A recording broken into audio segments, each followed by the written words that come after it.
Good morning all of you. आज एक नया टॉपिक शुरू करेंगे। टॉपिक का नाम है नरेशन। टॉपिक का नाम है नरेशन।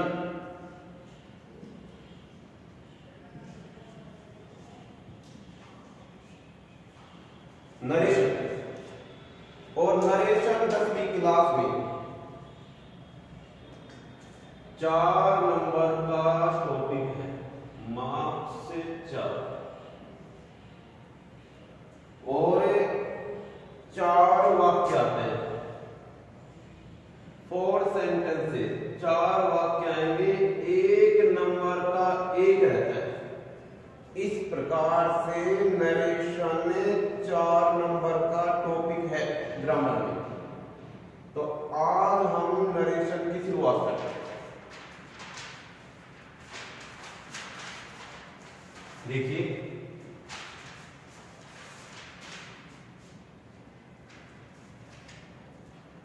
नरेशन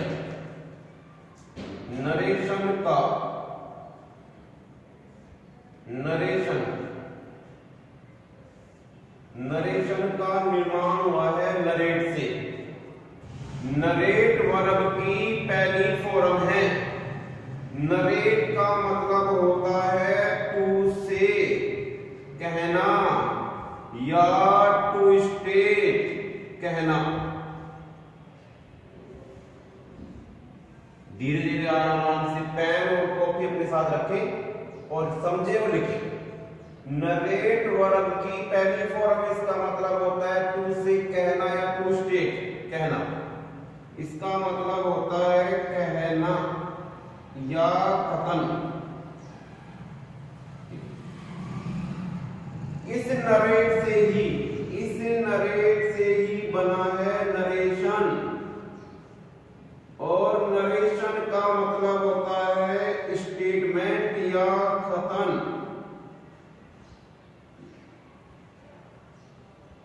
इसका मतलब यह है कि नरेशन बराबर होता है, नरेशन इज इक्वल स्टेटमेंट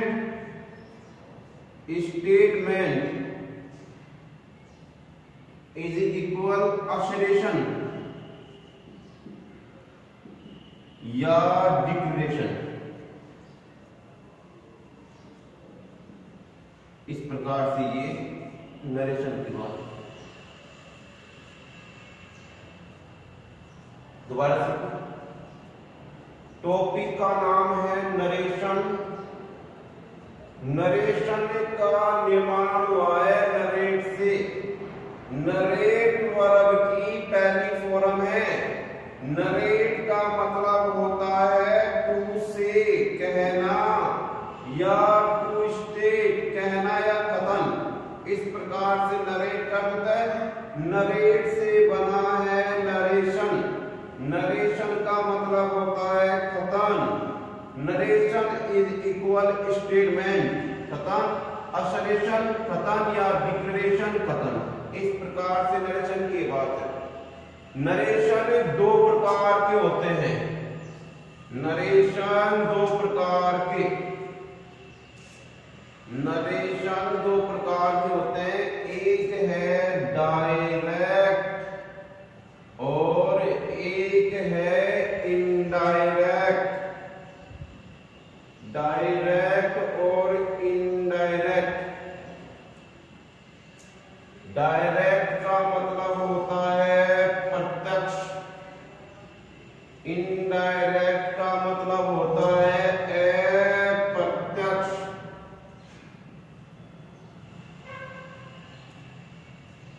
एक बार दोबारा सीखें। टॉपिक का नाम है नरेशन। नरेशन जिससे बना है वो नरेट है। नरेट वर्ब की पहली फॉर्म है। नरेट का मतलब होता है टू से कहना या टू स्टेट कथन या कहना। नरेट से बना है नरेशन और नरेशन का मतलब कथन। नरेशन बराबर है इज इक्वल स्टेटमेंट, असर्शन और डिक्लेरेशन। नरेशन 2 प्रकार के होते हैं, डायरेक्ट और इनडायरेक्ट। आगे देखते हैं, डायरेक्ट किसे कहते हैं, देखिए आप,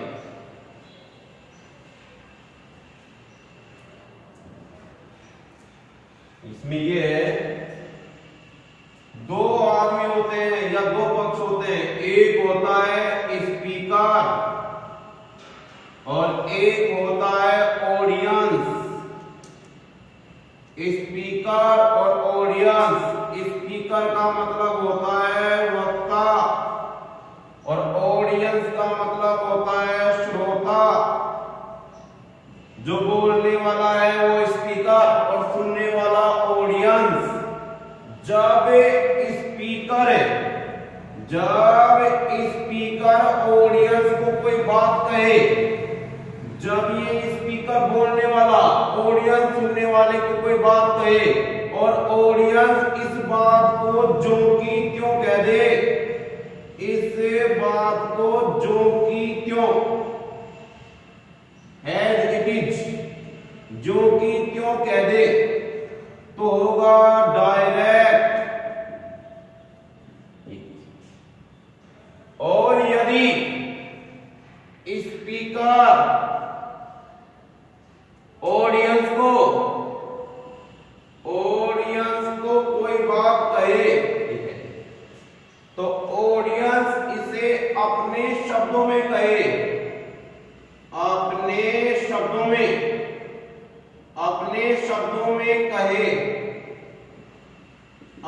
शब्दों में कहे तो इनडायरेक्ट। देखिए इस प्रकार से है। मान लीजिए ये कोई आदमी है,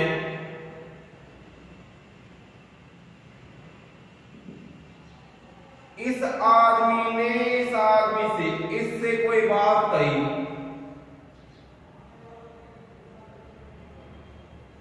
इस आदमी ने, मान लीजिए आदमी राम है, इस राम ने श्याम से कोई बात कही और श्याम इस बात को, इसकी बात, राम की बात को जो की क्यों कह दे, जो की क्यों, तो होगा डायरेक्ट। और ये राम श्याम से कोई बात कहे और श्याम अपने शब्दों में कहे, अपने शब्दों में कहे, ये प्रतिपादन ना, अपने शब्दों में कहे तो होता है इनडायरेक्ट। नरेशन के दो भाग होते हैं, डायरेक्ट और इनडायरेक्ट। दोबारा समझे, स्पीकर ऑडियंस को कोई बात कहे और ऑडियंस इसे जो की क्यों कहते तो डायरेक्ट, अपने शब्दों में कहे तो इनडायरेक्ट।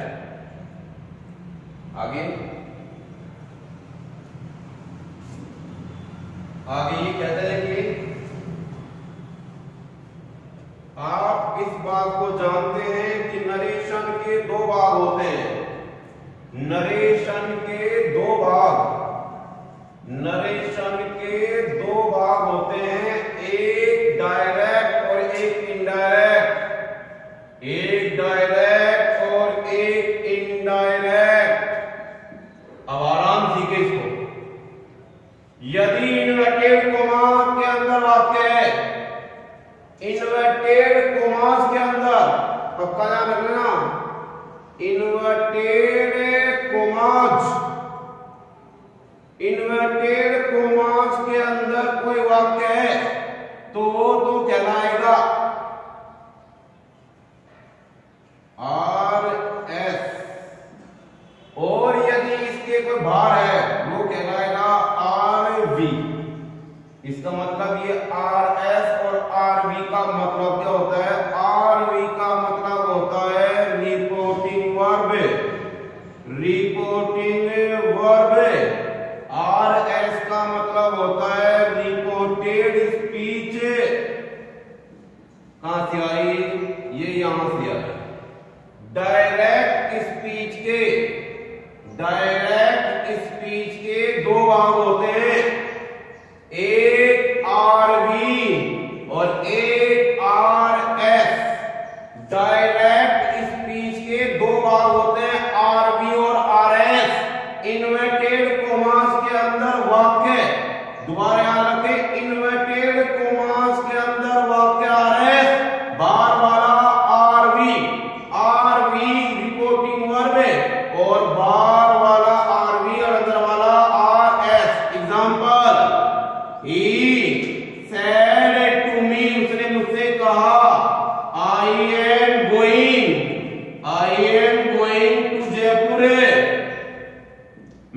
बुझा रहा हूं मैं।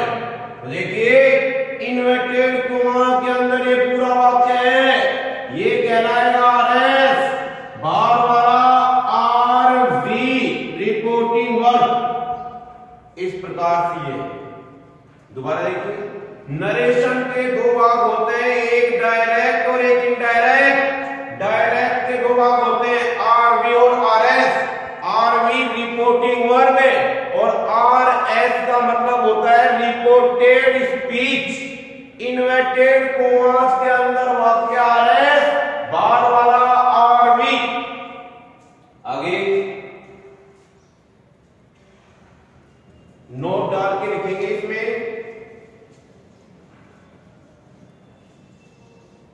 नोट डालें और इसमें लिखें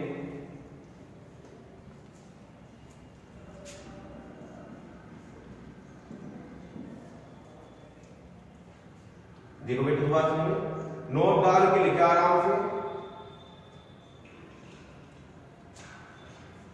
आरवी का प्रयोग, आरवी का प्रयोग, रिपोर्टिंग वर्ब का प्रयोग तीन प्रकार से हो सकता है, तीन प्रकार से हो सकता है। आरवी का प्रयोग तीन प्रकार से हो सकता है, इस प्रकार से तीन प्रकार है, एक शुरू में, एक अंत में और एक बीच में। इसको याद रखिए, घबराने की बात नहीं है। आरवी का प्रयोग तीन प्रकार से हो सकता है, एक शुरू में, जैसे ही said to me, उसने मुझसे कहा, are you male। देखिए इन्वर्टेड कोमास के अंदर वाक्य आरएस, बाहर वाला आरवी होता है, तो ये आरवी का प्रयोग शुरू में है, आरवी का प्रयोग शुरू में है। नंबर 2 देखिए अंत में, let us play chess, he said, let us play chess, चलो शतरंज खेलें, ही से उसने कहा। बताइए इन्वर्टेड कोमा के अंदर वाक्य आर एस, बाहर वाला, तो ये इधर नहीं है, ये लास्ट में है, तो ये लीजिए अंत में आरवी। और एक हो सकता है ये, Mohan always speaks the truth,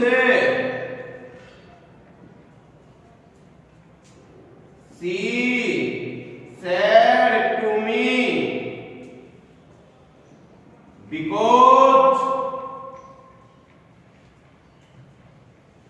he is a good boy.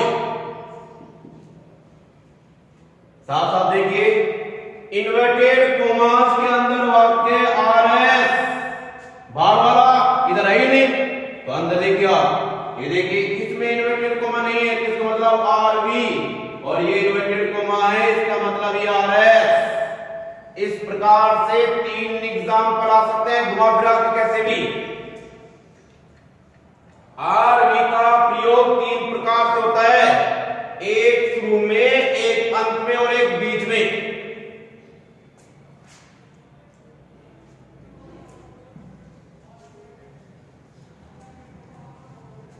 फिर दोबारा नोट डालिए,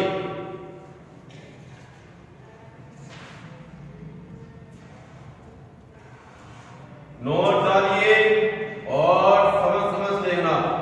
अर्थ के दृष्टिकोण से, अर्थ के दृष्टिकोण से, अर्थ के दृष्टिकोण से वाक्य 5 प्रकार के होते हैं, 5 प्रकार के होते हैं।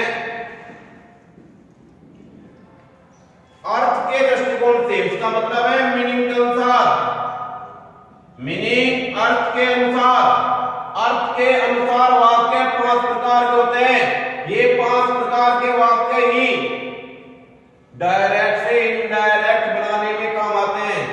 देखिए पहला होता है असर्टिव सेंटेंस, दूसरा होता है इंट्रोगेटिव सेंटेंस,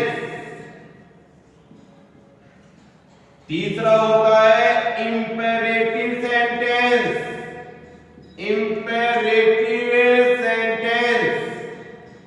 नंबर 4 में आइए, वो होता है ऑप्टेटिव सेंटेंस। और नंबर 5 में आइए, वो होता है एक्सक्लेमेटरी सेंटेंस। दोबारा इस चीज को, इसी बात को सही तरीके से समझना है।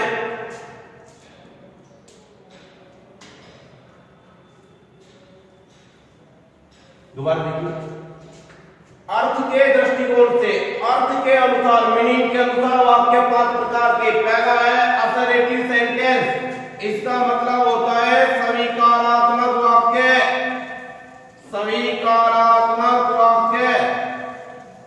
इसको बोलते हैं या तो डिक्लेरेटिव सेंटेंस को बोलते हैं, या बोलते हैं स्टेटमेंट। असर्टिव सेंटेंस का मतलब होता है सविकारात्मक वाक्य।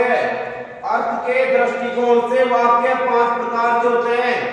एक असर्टिव सेंटेंस सविकारात्मक वाक्य, इसको बोलते हैं डिक्लेरेटिव सेंटेंस या स्टेटमेंट। और दूसरा होता है इंट्रोगेटिव सेंटेंस, प्रश्नवाचक वाक्य।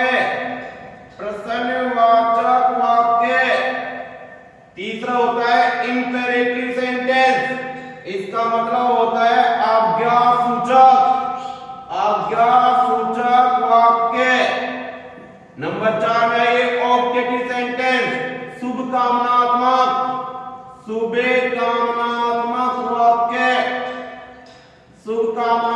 वाक्य।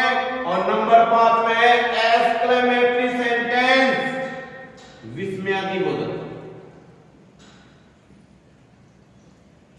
विस्मयादिबोधक वाक्य। इस प्रकार से एक अर्थ के दृष्टिकोण से 5 प्रकार के वाक्य होते हैं। पहला, इन 5 को समझना है। पहला देखिए,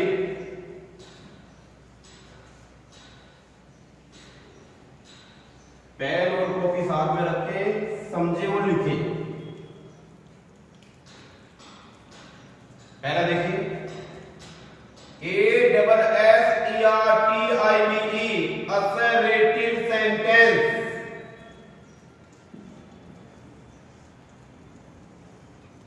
पहला है असर्टिव सेंटेंस, इसका मतलब होता है सविकारात्मक वाक्य।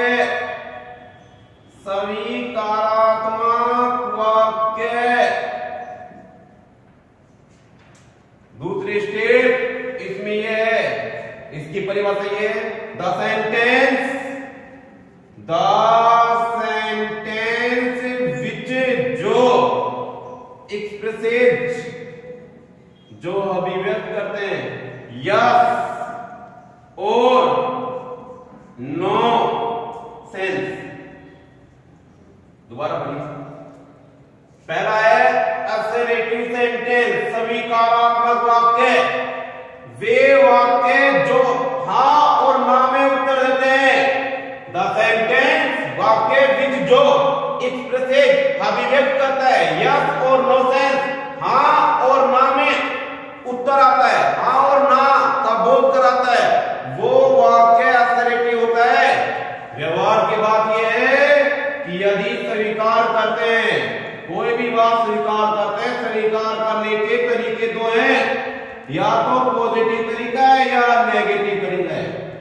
इसलिए असर्टिव सेंटेंस के 2 भाग होते हैं। एक होता है अफर्मेटिव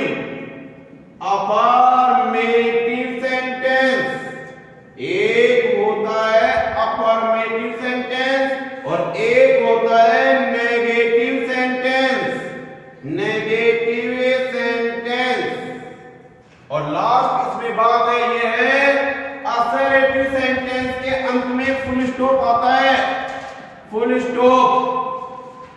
में आएगा फुल स्टॉप।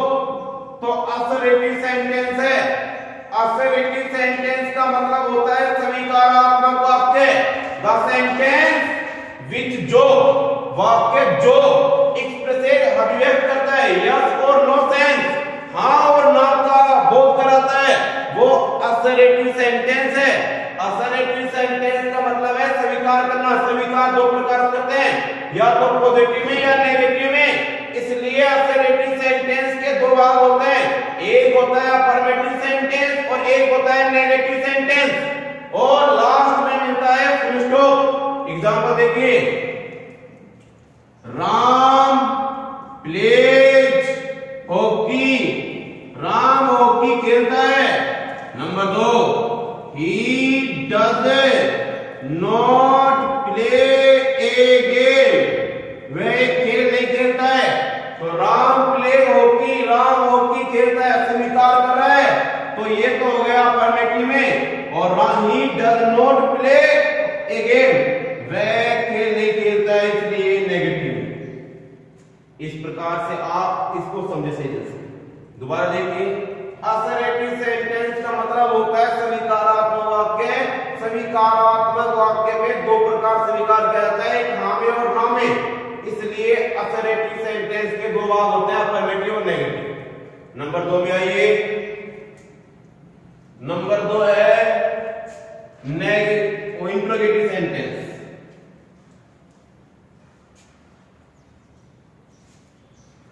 इंट्रोगेटिव सेंटेंस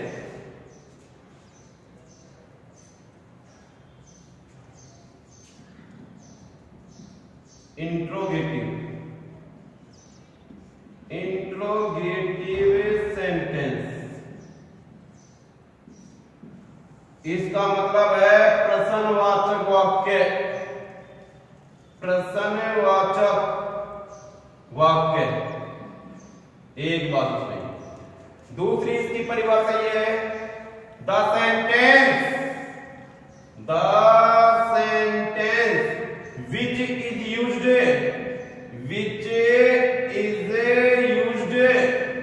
जिसका उपयोग किया जाता है। द सेंटेंस वाक्य विच इज यूज्ड, जिसका उपयोग किया जाता है टू आस्क, पूछने के लिए, एक क्वेश्चन, एक प्रश्न पूछने के लिए जिसका प्रयोग किया जाता है, वो वाक्य इंट्रोगेटिव है। इंट्रोगेटिव सेंटेंस के अंत में, इसके अंत में क्वेश्चन मार्क आता है, अंत में क्वेश्चन मार्क आता है। और यदि क्वेश्चन मार्क आ गया तो ये इंट्रोगेटिव सेंटेंस है। इंट्रोगेटिव सेंटेंस के भी दो भाग होते हैं, एक होता है हेल्पिंग वर्ब से और एक होता है WS से। हेल्पिंग वर्ब और WS से बनने वाले वाक्य इंट्रोगेटिव है।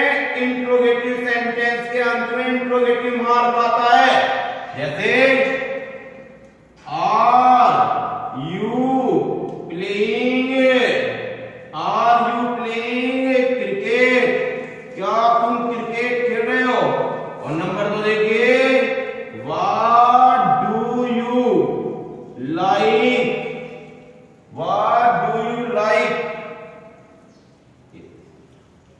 देखिए आप, ये शुरुआत है हेल्पिंग वर्ब से, आर हेल्पिंग वर्ब है, और ये शुरुआत है WS से। इस प्रकार इंट्रोगेटिव सेंटेंस के दो भाग होते हैं, हेल्पिंग वर्ब से, WS से। और हेल्पिंग वर्ब से शुरू होने वाले, हेल्पिंग वर्ब से शुरू होने वाले वाक्यों में उत्तर आता है। इसमें उत्तर आता है, वो आएगा यस या नो में, या तो यस या नो, यस या नो में उत्तर आता है। इसीलिए इन्हें यस और नो टाइप क्वेश्चन कहते हैं। यस नो टाइप क्वेश्चन, उत्तर आएगा हाँ और ना में। और WH वाले वाक्यों में उत्तर आता है, वो लिखना पड़ता है शब्दों में लिखना पड़ता है। उसमें मन का उद्गार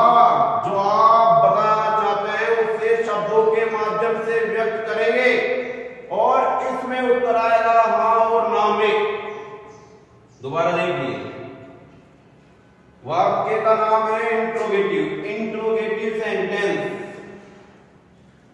प्रश्नवाचक वाक्य।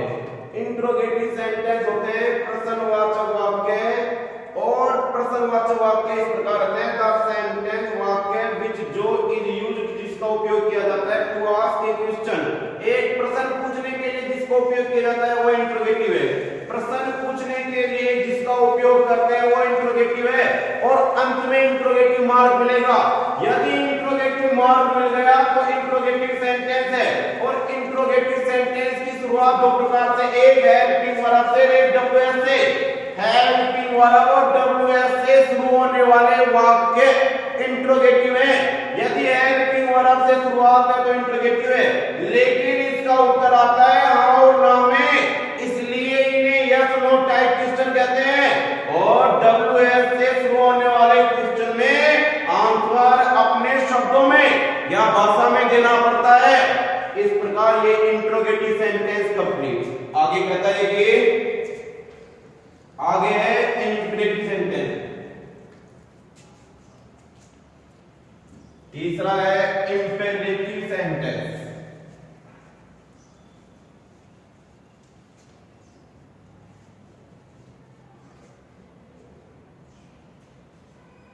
देखिए बेटा,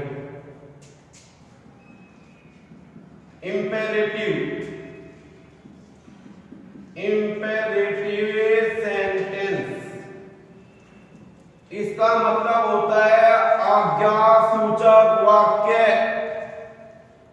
इसका मतलब है आज्ञा सूचक वाक्य। ये लीजिए भाई, इसका अर्थ होता है आज्ञा सूचक वाक्य, और इसकी परिभाषा ये है the sentence which expresses advice, order, request, command,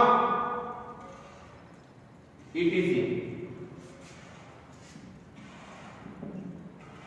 दोबारा पढ़िए भाई।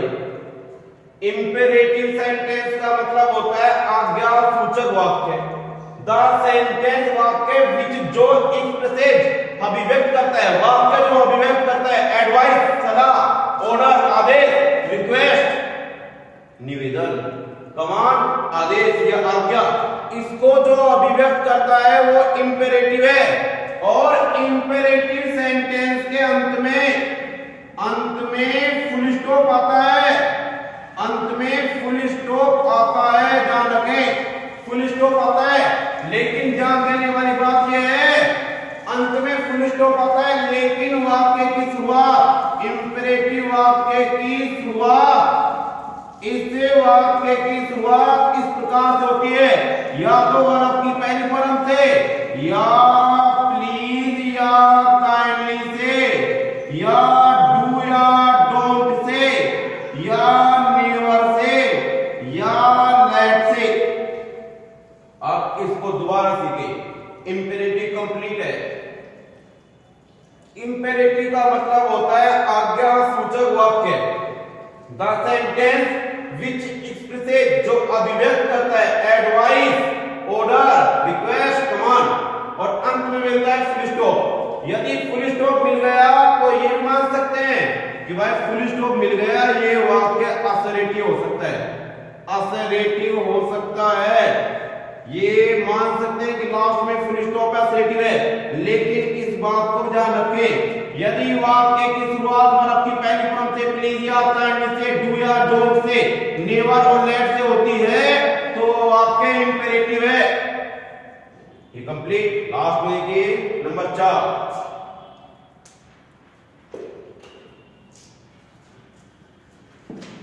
नंबर 4 है objective sentence.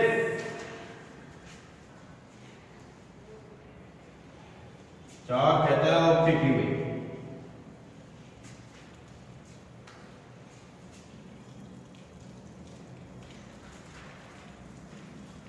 Objective sentence,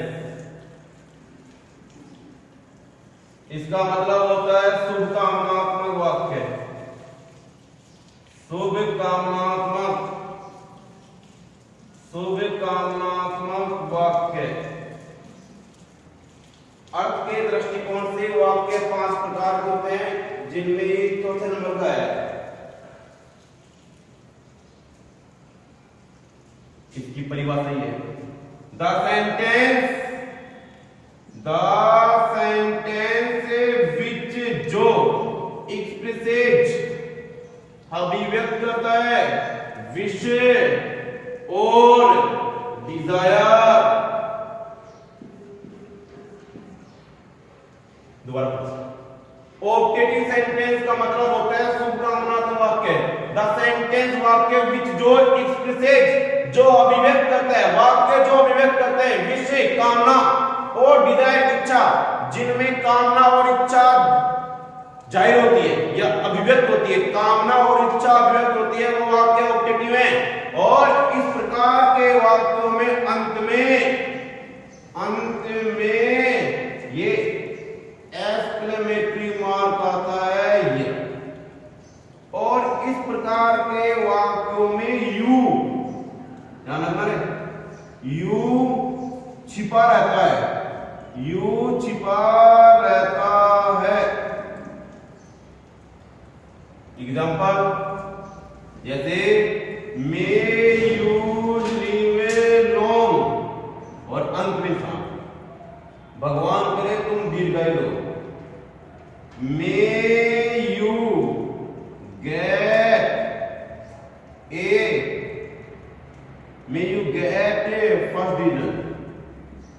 first division. इस प्रकार इच्छा और कामना होती है तो वो ऑब्जेक्टिव है। और लास्ट है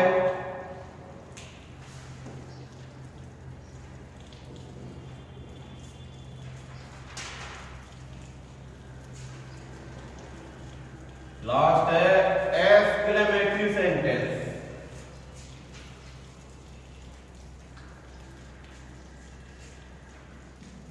EXCLAMATORY एक्सक्लेमेटरी सेंटेंस।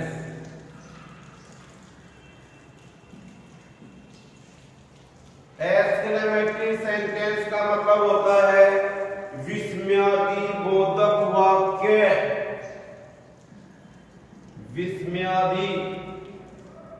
विस्मयादि बोधक वाक्य।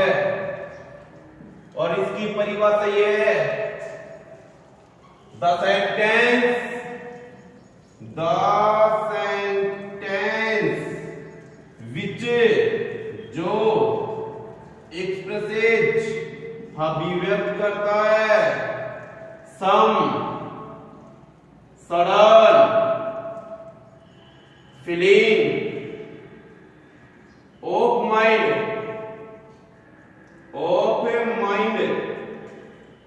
the sentence which expresses some sudden feeling of mind। दोबारा the sentence वाक्य which जो expresses अभिव्यक्त करता है some कुछ सडन अचानक feeling भावना of mind, दिमाग में आने वाली अचानक भावनाओं को जो प्रकट करता है वो ही वाक्य एक्सक्लेमेटरी है।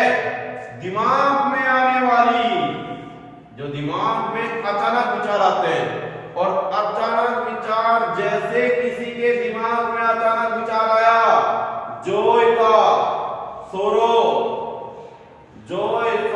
सरप्राइज, ये विचार आते हैं अचानक।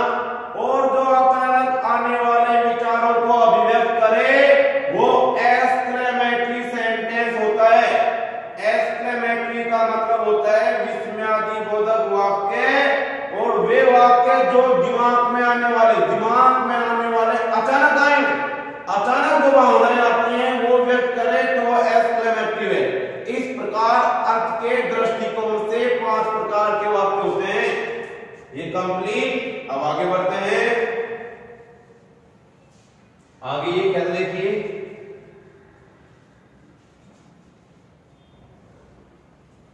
आप इस बात को जानते देखिए, समझना है मैंने सभी। देखिए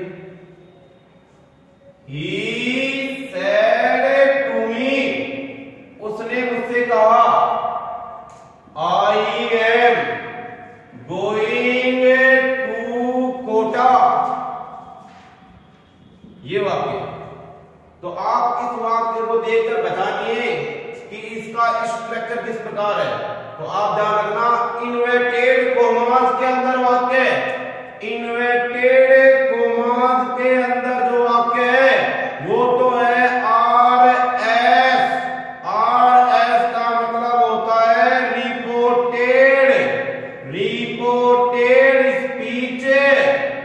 और जो बाहर वाला वाक्य है, इसके बाहर वाला वाक्य है वो है are we. Are we, are we का मतलब होता है रिपोर्टिंग वर्ब, रिपोर्टिंग वर्ब। और इसका जो सब्जेक्ट है ये कहलाता है रिपोर्टर, रिपोर्टर।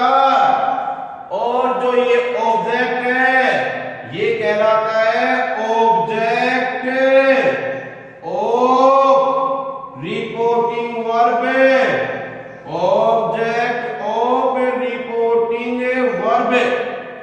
और पूरा स्ट्रक्चर देखने के बाद ये बात समझ में आए कि ये वाक्य डायरेक्ट में है, डायरेक्ट स्पीच का वाक्य है। क्योंकि हम जानते हैं कि डायरेक्ट स्पीच के दो भाग होते हैं, एक आरवी और एक आरएस। आरवी का मतलब होता है रिपोर्टिंग वर्ब और आरएस का मतलब होता है रिपोर्टेड स्पीच। और इन्वर्टेड कोमा के अंदर वाक्य आरएस, बाहर वाला आरवी। और डायरेक्ट से बनाना होता है इनडायरेक्ट, डायरेक्ट से इनडायरेक्ट बनाने होते हैं। तो आप इसमें नोट डालिए और लिखिए, नोट डालकर लिखिए। पहले इस बात को समझ लें और अपने रजिस्टर बना इसको कि जो सब्जेक्ट होता है वो रिपोर्टर कहलाता है और आरवी रिपोर्टिंग वर्ब है और ये ऑब्जेक्ट ऑफ रिपोर्टिंग वर्ब कहलाता है। और इन्वर्टेड कोमास के अंदर वाक्य, पूरा वाक्य रिपोर्टेड स्पीच कहलाता है। नोट डालें और लिखें कि डायरेक्ट से इनडायरेक्ट बनाते समय, डायरेक्ट से इनडायरेक्ट बनाते समय, डायरेक्ट से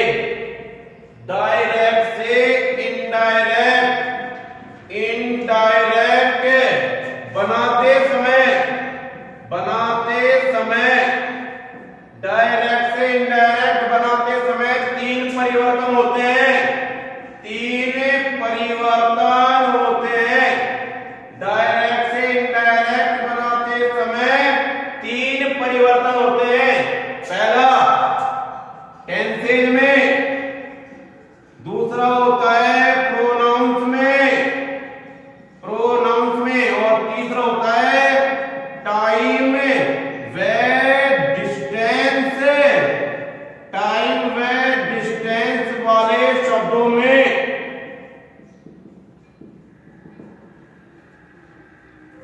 इस प्रकार से परिवर्तन होते हैं। डायरेक्ट से इनडायरेक्ट बनाते समय तीन परिवर्तन होते हैं। पहला होता है टेंसेज में, दूसरा प्रोनाउंस में, और तीसरा होता है टाइम व डिस्टेंस वाले शब्दों में। तो पहला परिवर्तन देखिए आप, पहला परिवर्तन होता है टेंसेज में, और टेंसेज में परिवर्तन इस प्रकार से है। टेंसेज में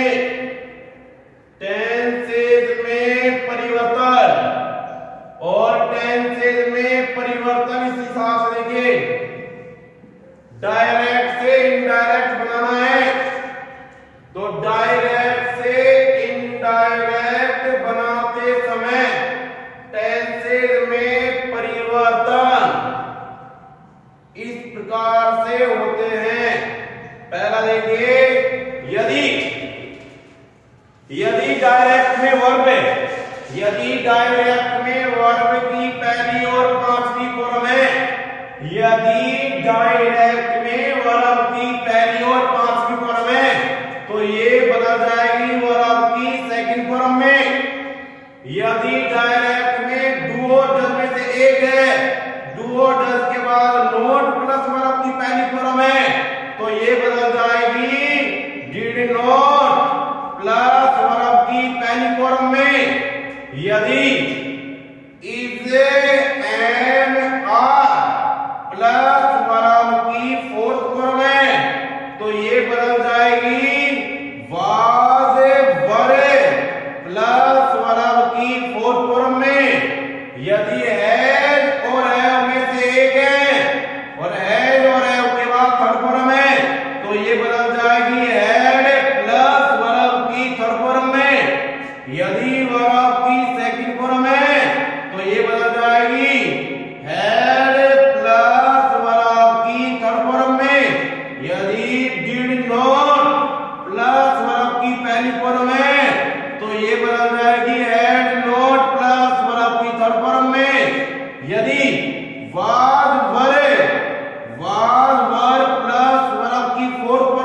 यदि शैल है तो बदलेगा शुड में, और यदि विल है तो विल बदलेगा वुड में, कैन है तो कैन बदलेगा कुड में, कैन कुड में, और मे है तो मे बदल जाएगा माइट में, मे माइट में। और एक यहां लिख देता हूं मैं, यदि मस्ट है तो मस्ट कई स्थितियों में बदल जाता है टू में, कई परिस्थितियां हैं जिनमें बदल जाएगा है टू में, और कई स्थितियों में नहीं बदलता है, वो आगे बताएंगे।